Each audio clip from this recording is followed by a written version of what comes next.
বাড়ি ছিল তোমার হাতে হাইয়া টাইয়া না মনে হয় পেটটা ব্যথা করছে লোকজন যে আসছে না কি ভাই এঠে বসিম দূরে দাঁড়িয়ে না যে পাতলা না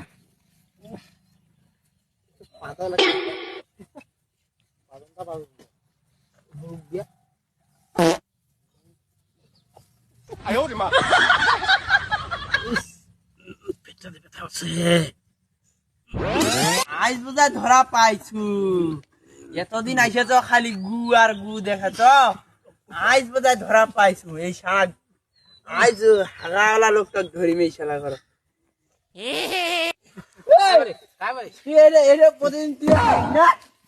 তুই এখন পচা দিছিস না মোর বাড়ি অনেক দূর তোর বাড়ি অনেক দূর প্রতিদিন হাগা যায় তোমরা কইলে হবে আজ তুই এটা কেন করবি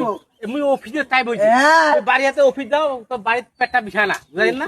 ওই বাড়িতে আমি পায়খানা পেশাব কিনা করে বাইর এই আসিনু পায়খানা ব্যথা মুদের বাবাখানাতে বসো পাতলা পায়খানা করে যায় এইঠে বসু তোমারও বাইখান এ তোর পাশা ফাটা দিন না ভাই প্রতিদিন হাগিবা আইছে দিন না রে আর ভুল হয়েছে হ্যাঁ ভুল আর হাগিম নেই এই বাইরে হাগা অবস্থান ছাড়বো আর বাইরে হাগা যাবে না এটা ঠিক আছে কাতরা ভালো কইছেন বাইরে তার তাও ভাই বাইরে হাগিবেন নাই যা ভুল করছো মুই হাগিছু বাইরে হাইটা পরিবেশ নষ্ট হয়ে যাবে তারা আর কোনোদিন বাইরে পায়খানা করবেন না